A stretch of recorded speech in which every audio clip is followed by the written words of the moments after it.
Now call to order the meeting of the Planning Commission of the City of Camarillo for February 18th, 2025. Welcome to all of you here who are in the audience and to everyone watching at home. I want to just confirm we have a quorum. Yes, we do have a quorum. Thank you. And a roll call, please.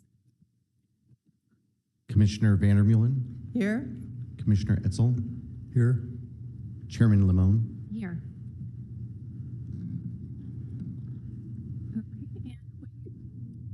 Sure. Will you please stand for the Pledge of Allegiance?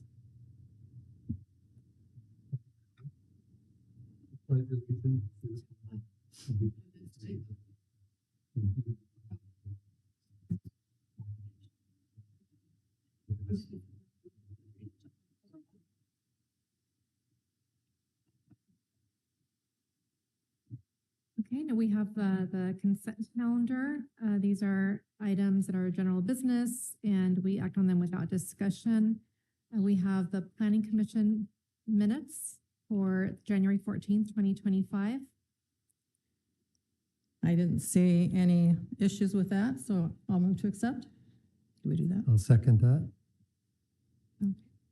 That's a motion to, we don't need to vote on that. Yeah. We do? Okay, motion to accept the Planning Commission minutes for January 14th. I think they call for the vote. Yeah. Commissioner Etzel, Yes. Commissioner Vandermeulen, Yes. Chair Limon. Yes. Okay. And the vote passes. Motion passes. Right now we are opening up public comments. So this is a time for members of the public to present a matter to the commission, which does not appear as a regular agenda item. Okay, no public comments. We'll close public comment. And moving on to our public hearing, we're now opening it for purpose of considering a city ordinance amending certain sections and adding chapters 19.39 and 19.41 to Title 19 of the Municipal Code, with a recommendation to find the ordinance is exempt from CEQA and to adopt a resolution recommending approval to the City Council. Good evening, Commissioners. In 2024, the state legislature passed numerous housing-related bills, which were then signed into law. Of these, there are 5 bills that necessitate updates to the Camarillo Municipal Code. These bills relate to accessory dwelling units, ministerial approval of certain qualifying subdivisions of up to 10 units, objective design standards, urban dwelling units, urban lot splits, and public hearing noticing requirements for amendments to the zoning ordinance that affect permitted uses. Staff would note that these updates reflect a careful response to state mandates while striving to maintain the city's commitment to high-quality development and effective planning.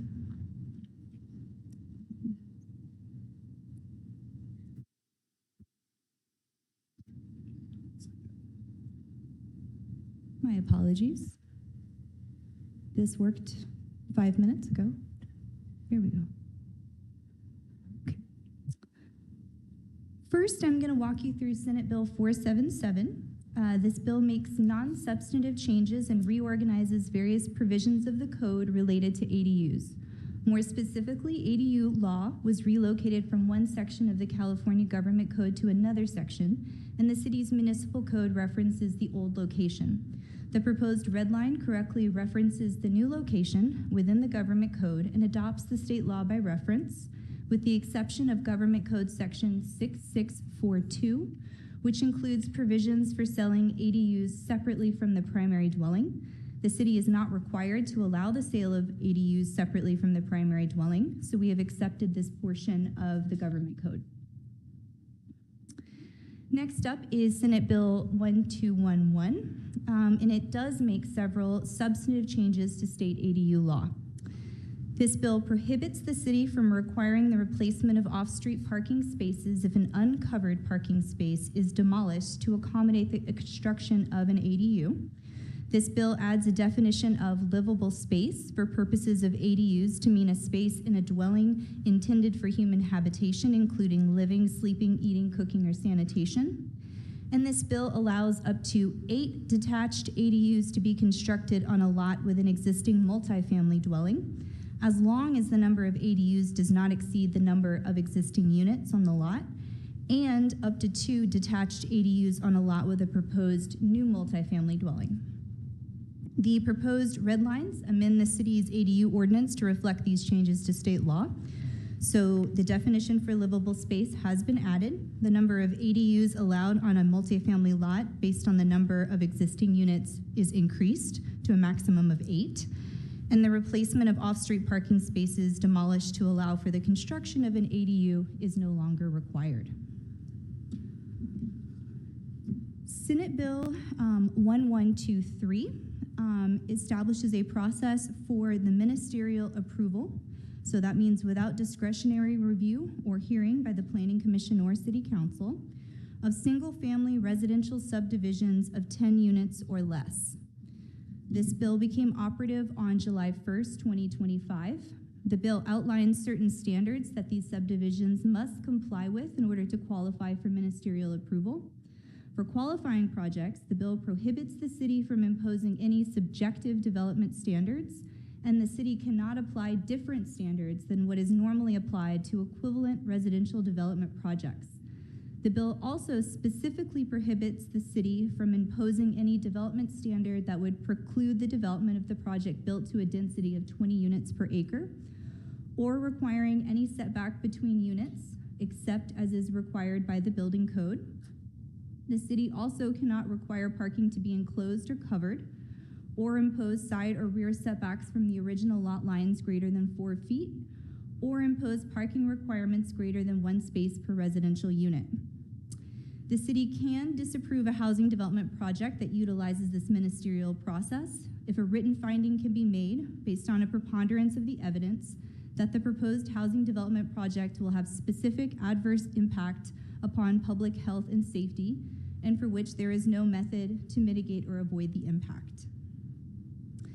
This seems like a really significant change to our process, but these types of projects must meet a lot of criteria to qualify for a ministerial process. I ask for your patience as we walk through some of these criteria so you can have an understanding of what would qualify for the ministerial process. The subject lot must be zoned to allow for multifamily residential development or must be vacant and zoned for single-family residential development. A qualified lot zoned for multifamily residential development must be no larger than 5 acres and must be substantially surrounded by at least 75% by qualified urban uses, which means residential, commercial, public, institutional, transportation facility, or retail uses. A qualifying lot zoned for single-family residential development must be no larger than 1.5 acres and substantially surrounded by urban uses. The lot cannot have been created through a previous urban lot split or the 10-unit ministerial subdivision process. If the lot is zoned for single-family residential, the newly created parcels cannot be less than 1,200 square feet. For multifamily lots, the minimum size would be 600 feet. If the proposed subdivision is on a lot identified in the housing element, the subdivision must create at least the same number of low-income or very low-income housing units as were projected in the housing element. If the proposed subdivision is on a lot that is not identified for housing in the housing element, the development must result in at least 66% of the maximum allowable density as specified by the zoning, or 66% of 20 units per acre, whichever is greater. The average size of units cannot exceed 1,750 square feet of habitable space. The lot cannot be located on a site that is designated as prime farmland, farmland of statewide importance, wetlands within a very high fire hazard severity zone, a hazardous waste site within an earthquake fault zone unless it complies with seismic protection building code standards, a special flood hazard area, regulatory floodway, habitat for certain protected species, or located in the Save Open Space and Agricultural Resources Protected Area. And finally, the subdivision cannot be used to subdivide existing multifamily residential projects into separate lots where the existing units can be sold separately. Staff would note that the city is not required to permit ADUs or JADUs on lots resulting from the 10-unit ministerial subdivision process. The proposed red lines adopt state law related to the 10-unit ministerial subdivisions by reference, and restrict the construction of ADUs and JADUs on any lots resulting from these subdivisions. As you may recall, Senate Bill 9 from the 2021-2022 legislative cycle allowed for the ministerial subdivision of single-family residential zoned properties. Specifically, it allowed for the creation of 2 lots from the split of an existing R1 lot and the construction of an additional SB9 unit. These lot splits and additional units are referred to as urban lot splits and urban dwelling units. The use of the SB9 bill with ADU law allows for a total of 4 units on an existing single-family lot. An urban dwelling unit may be constructed with or without an accompanying lot split, as shown in the second configuration. But in the case of an urban lot split, each new lot is limited to a maximum of 2 units on each lot, inclusive of ADUs. SB 450 amends and strengthens SB 9 in several ways.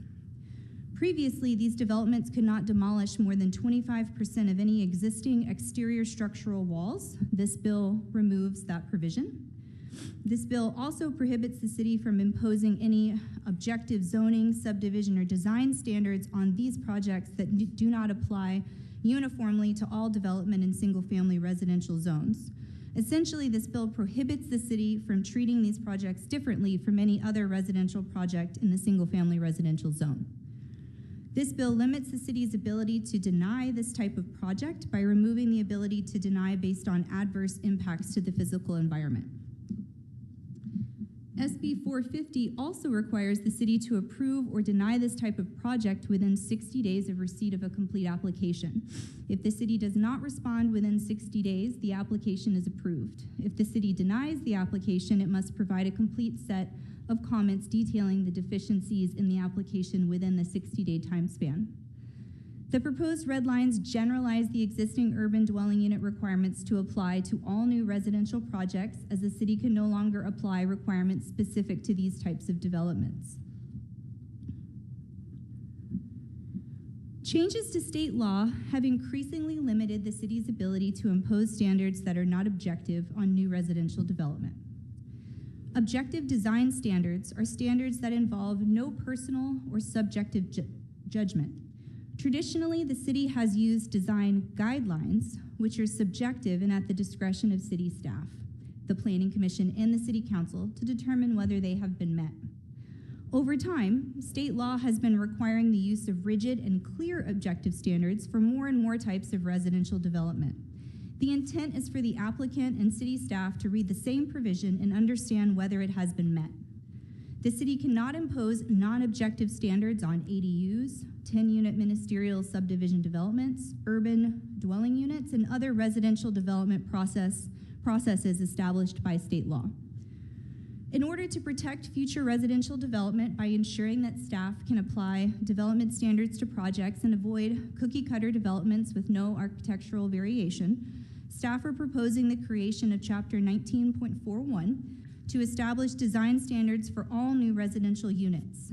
So these standards are proposed to include standards for paint, the use of at least 2 colors, one for the main wall and another for trim pieces, standards for roof material and pitch, minimum 312 roof pitch, and color must be gray, brown, or natural clay, standards for elevation materials, minimum of 3 different materials on all building elevations consisting of brick, stone, fiber cement siding, or stucco. On a single building, the 3 minimum building materials must be repeated on each elevation. Standards for windows, requirements for window treatments and shutter proportionality to windows. Standards for eaves, all buildings must provide eaves between 1 and 3 feet. And standards for architectural variation with a prohibition on unbroken wall planes greater than 15 feet. These proposed standards also require residential structures to choose between 5 architectural styles: traditional, Spanish colonial revival, Monterey, craftsman, and French country. Within these styles, applicants would be required to select a minimum of 5 architectural elements from a menu that are reflective of that style. Staff would note that within 500 feet of the freeway or 1,000 feet of a freeway interchange, new residential structures would be required to be in the Spanish colonial revival or Monterey styles. As I mentioned earlier, state law prohibits the city from applying any of our existing subjective design standards to certain residential projects. This includes the city's community design element of the general plan. These proposed new objective standards are intended to insulate the city from development that would not harmonize with the city's existing architecture. Staff intend to bring forward more detailed objective design standards in the future as part of a comprehensive update to the city's community design element, but the proposed standards before you today offer a safeguard in the interim. Staff would note that the proposed standards provide a floor for the quality of residential development, not a ceiling. Staff will continue to proactively work with applicants to promote quality architectural design. And one last note on the proposed objective design standards. In order to create some flexibility in the application of the proposed new objective design standards, the proposed red line includes the ability for the Director of Community Development to approve alternative designs that do not comply with all of the standards if certain findings can be met. So there would be 3 findings. A proposed alternative design would have to provide an equivalent or superior level of architectural quality and visual interest as compared to the objective standards. The alternative design would have to be compatible with the surrounding neighborhood and maintain consistency with the community character. And the exception cannot adversely affect public health, safety, or welfare.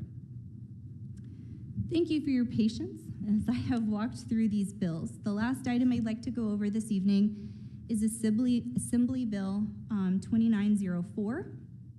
So existing law requires a public hearing to be held on any new zoning ordinance or an amendment to a zoning ordinance that changes any property from one zone to another, and a notice is required to be provided at least 10 days prior to the public hearing. AB 2904, which was enacted into law on September 27, 2024, requires notice of the public hearing for this type of change to be provided a minimum of 20 days prior to the Planning Commission public hearing. So staff are recommending minor amendments to Chapter 19.84 to state that all noticing for any zoning ordinance or amendment to a zoning ordinance that impacts the permitted use of real property would need to be published a minimum of 20 days before the hearing date for the Planning Commission meeting. This concludes my presentation. Thank you that was a lot of information that we went over, and I'm happy to answer any questions that you have. Thank you for that detailed report. The Commission have any questions? I have a few possible questions and maybe would like some clarifications on them. But first is one going back to the first Exhibit A paragraph for 19.56.010 accessory dwelling units. There's a sentence that doesn't sound completed to me in the first paragraph. Third line, it starts out, this chapter adopts applicable law, including without limitation, Chapter 13 of Division 1 of Title 7 of the California, exempt government code section. What does the California refer to, or does it need to have some additional? It should probably read California Government Code section with the applicable number. So I do apologize that was omitted from the language that you're looking at. Okay, it just seemed incomplete to me on that. Yes, thank you for catching that. And then when we got to objective standards for new residential structures, so they listed paint, roofing materials, the elevation. I just had a couple questions. On the roof materials, it mentions natural clay, and another place it talks about clay tiles or concrete tiles. So are we not allowing like metal roofs that might be cheaper but still be fireproof, or asphalt shingles that might have a fire coat, allowance to it, grade to it or something? Because it seems like a lot of these qualifications that you're asking for or requiring are on the more expensive level. And if we're trying to build less expensive housing, do we have to stay with the higher quality and cost items? So I think when these were put together, and please interject, our planning director can correct me, but I think they were based on taking some, the more subjective guidelines that we have and making them into more objective standards in this interim period.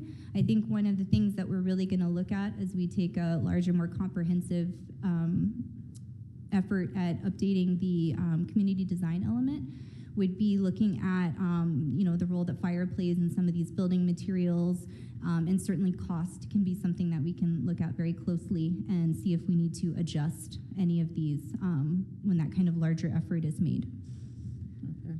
Did you have? I agree with everything Megan said, and also just a note, we do have the exception process that we laid out as described for unique circumstances where we don't want to allow something different. And let me see here. One of the things, this was, I don't know, it was on page 34, driveways. Something I just didn't understand the way it was written. The driveway approach must be constructed or relocated, remove the existing driveway.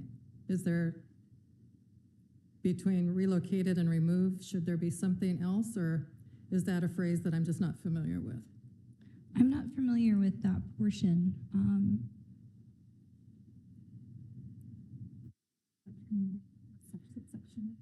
I copied the page, I'd have to go back.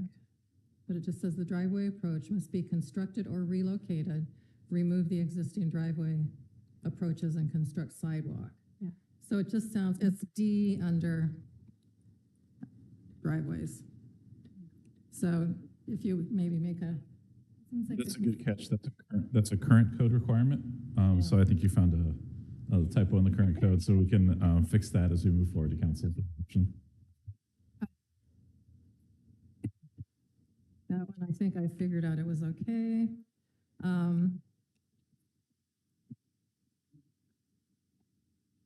Then under R1 zoning standards, again, I just copied pages it was page 94 in our whole list. We're having other R1 zoning standards. New dwelling unit and urban standards must comply with existing R1 zoning standards, providing that it complies with all of the requirements for urban dwelling and urban lot splits. And then it lists the accessory buildings, pools, utilities, and signs without any explanation. And I'm just wondering if it would make more sense if it said like including these items. Okay. Since they're not putting them on. And then I wondered why we weren't including maybe vinyl fences instead of just concrete type fences. That's something that we can definitely modify before we go to the city council meeting. Thank And you again, for that's providing those existing. comments. That's very helpful. And you caught some mistakes, so thank you. And the last one I caught's been corrected. So those were the things that I came up as I was reading through it that, maybe didn't make total sense to me when I was reading them. So Any other questions? that's all I have. Commissioner Edsel? Is my understanding on the, with the state mandating what they're mandating, that the city still can set the objective standards and disapprove a project based on not following our objective standards? Yes, but they need to be crystal clear. There can't be any level of subjectivity to them. It needs to be a very clear requirement that, people on both sides of the table fully understand. Okay. And then, since SB 9 and then the following, as the city of Camarillo, have we seen a rush of applicants for ADUs or, trying to do the ministerial? We have not received any SB 9 applications to date, but we do receive a fair amount of ADU applications, not a proliferation of many per lot, but we do receive applications for typically one per lot in residentially zoned areas. And are there a number of those that have been completed to date that the city's gone out and looked at them afterwards? Yes, as part of the completion process, it's something that we inspect and take a look at because it's a habitable dwelling. Is there any thing that city staff or anybody observed objectively that that these have been kind of a bad thing, or like doesn't fit or anything? It's, I am not aware of any complaints.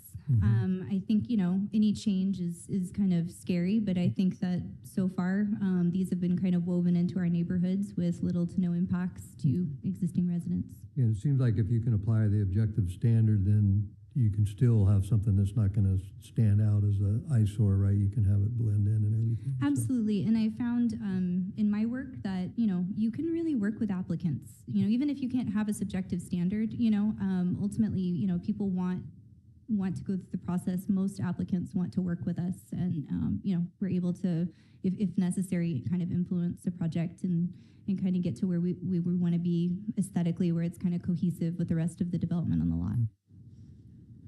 And so, as far as the ADUs, there's probably been no non-approvals then, but you when they come in, you can apply the objective standard to end up with something that the city's happy with, by and Yes. large. You don't feel like that you guys are kind of lost control of things because the state mandates things? Has this worked well in the city? Yes, I think that they have. I think that the state does, limit some of the things that we can do, but we still have the ability to require some level of setbacks. We still try to push for it to be cohesive with the development on the lot. We still make sure that it's set back far enough to be safe, so it's not, blocking views when backing in and out of driveways. So there are some things that we can still look for, and I'm not aware of really any issues. I think it's, we still have a voice in the process. That's helpful. I do have some questions myself. Just to confirm, particularly for members of the public, that these ADUs are not permitted to be short-term rentals. Correct. I believe the limitation is you cannot lease anything for less than 30 days. Is that correct? That's what I read. Yeah.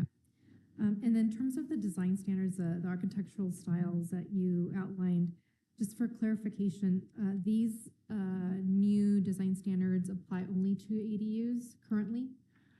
Or is this for all housing, all new housing? The design standards would apply to all new units in the city. Okay. But currently, what do they apply to? So currently we have sorry. the design guidelines from the community design element that are kind of more subjective. But we don't really have objective design standards that apply to all residential development. So this would be a new chapter of our code to cover everything, so that if the state, which we anticipate will continue to limit our ability to apply subjective standards, we are kind of covered, and we're still able to just kind of maintain that architectural variation and quality that we're looking for. So the new standards apply to ADUs and all new housing in the city moving Yes. forward? Yes. Okay. Does that apply also to any like remodels or reconstruction upon like do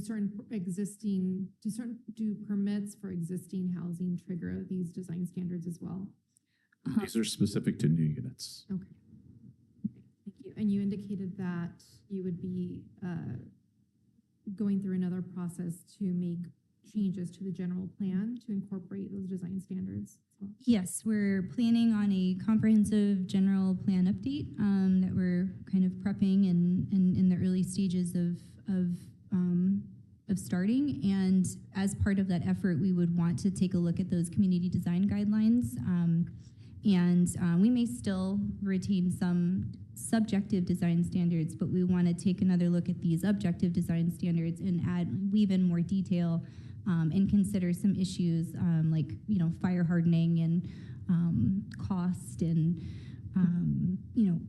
probably, just more detail. So we'll take like a little bit of a longer, more comprehensive effort, but this is intended to kind of get us through, because the general plan update will be a rather large undertaking that will be, it'll take some time. Yeah. Okay. And will that be in concurrent with the climate action plan, or is that separate? Because you mentioned some of like the hardening and other measures. Climate action plan is currently being prepared, and so that is kind of first in line, if you will. And you'll see some outreach in the coming months on the climate action plan. We anticipate that would be adopted really before we get too far into the general plan outreach process. Thank you. Now, following on Commissioner Etzel's question, is the city tracking the number of ministerial reviews for ADUs, just to understand the number of applications, approvals, and denials? Absolutely. So we have to track all that information and report it to the state annually. Okay, so there are state reporting requirements. Absolutely. And next month, we will be bringing the general plan annual progress report to the planning commission. And the general plan annual progress report actually reports on all of that to HCD and OPR, as well as, of course, the planning commission and the city council. So it'll have the exact numbers of how many ADUs have been approved. Okay, great, thank you. And last, I was a bit confused about the new driveways, the requirements around that for split lots. So can you clarify for us, if you split a lot, are you allowed to create a new driveway? I think that some of those provisions were added in error based on general requirements and perhaps may not have been customized to the SB 9 and SB 450 legislation. I'll need to take a look at that. Do you have anything to add? Yeah, so the question is, are lot splits allowed to create a new drive approach? And the answer is yes, in certain circumstances. But our code that we initially prepared for SB 9 kind of left some discretion with our Public Works Department. And so we kind of retain that. Yes. So it'll be a discretionary decision as to whether a lot split will. Discretionary, I'd say based on standards, exactly. Okay. Yeah, a ministerial discretionary process, if you will. Yes, we can absolutely clarify that. What we can do is we can go back, taking this feedback from you as we move these regulations forward to City Council. We'll clean that up. Yeah, because it's a ministerial process, but so having that clarity of when a driveway would be allowed under what circumstances would be very helpful. Understood. Great. That is all I have. Anything else? Yeah, I have Yes, Commissioner another Cole? question I thought of is, in the packet here, they talked about the exception from the code where they talk about selling ADUs separately from the primary dwelling. So this, and that's one thing the city can either allow or not allow in the code. Correct. So as Camarillo chose not to allow that, is that? Correct. Okay. Thank you. Other than just tagging onto yours with the driveways, yes, because if we do get into splitting the lots, that the houses in the back, may need to have access to parking or something in the back. So I think that'll be a very important designation to have, in our instructions. To be clear, anyone who needs access to their lot will be required to have it as a part of our SB 9 regulations. It's the discussion is whether or not it needs a new drive approach. Needs a new what? A new drive approach versus like a shared driveway or some other Okay. format. Okay, so we'll open it up for public comment. Anybody from the public who would like to comment? Okay, seeing none, I'll close public comment. And now for discussion. I think that just with the comment to no follow it, I think that we have to have our code comply with the state mandate. So I don't know if there's further discussion, but at a certain point I'd call for a motion to approve it as recommended, or call for a resolution, I guess. Yeah, we have to get a second. So is there a motion? Yeah, because what is it? Yeah. Motion to adopt the resolution? Was there a second? Yeah, I just wanted to clarify that. Yeah, make a Your motion to call for a resolution. Then I'll second. Okay, resolution number PC 2025-1, a resolution recommending approval to the City Council of an ordinance amending certain sections and adding chapter 19.39 and 19.41 to Title 19 of the Camarillo Municipal Code related to accessory dwelling unit regulations, ministerial subdivision processes, urban dwelling unit standards, objective design standards for new residential structures, and enhanced land use noticing requirements. I'll make a motion to waive further reading and vote for adoption. I'll second. have a vote, please? Commissioner Edsel, Yes. Commissioner Vandermeulen, Yes. Chair Lamone. Yes. And the motion passes. Okay, and now we will, did I close the hearing? I don't think I closed the hearing. Okay, well, the hearing is closed. No, I Public think you hearing is, did. did I? Good, okay. Now we're moving on to the director's report. Yes, thank you. Not much to report at the moment, other than we are bringing the safety element forward shortly, and we'll try to provide that a little bit ahead of time to the commissioners and to the public.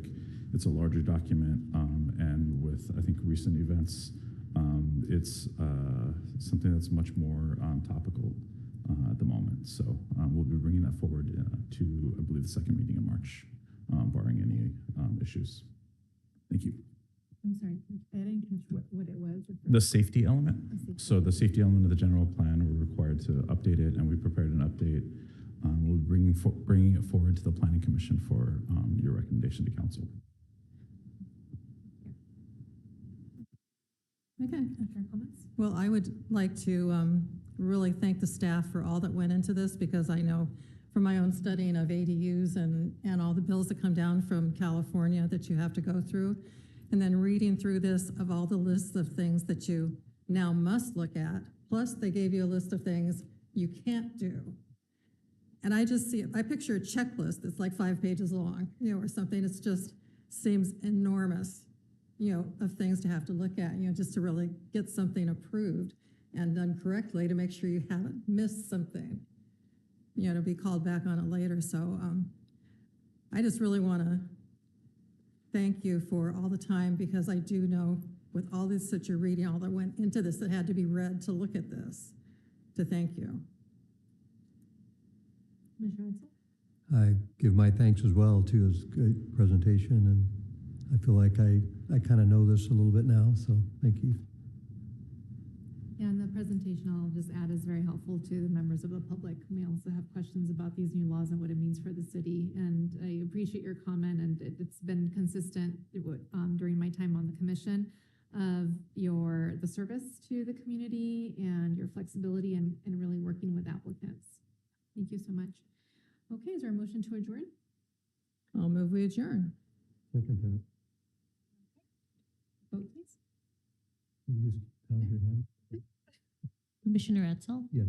Commissioner Vandermeulen, Yes. Chair Edsel, That was awesome. Chair Lamone. Yes. Okay, we adjourn.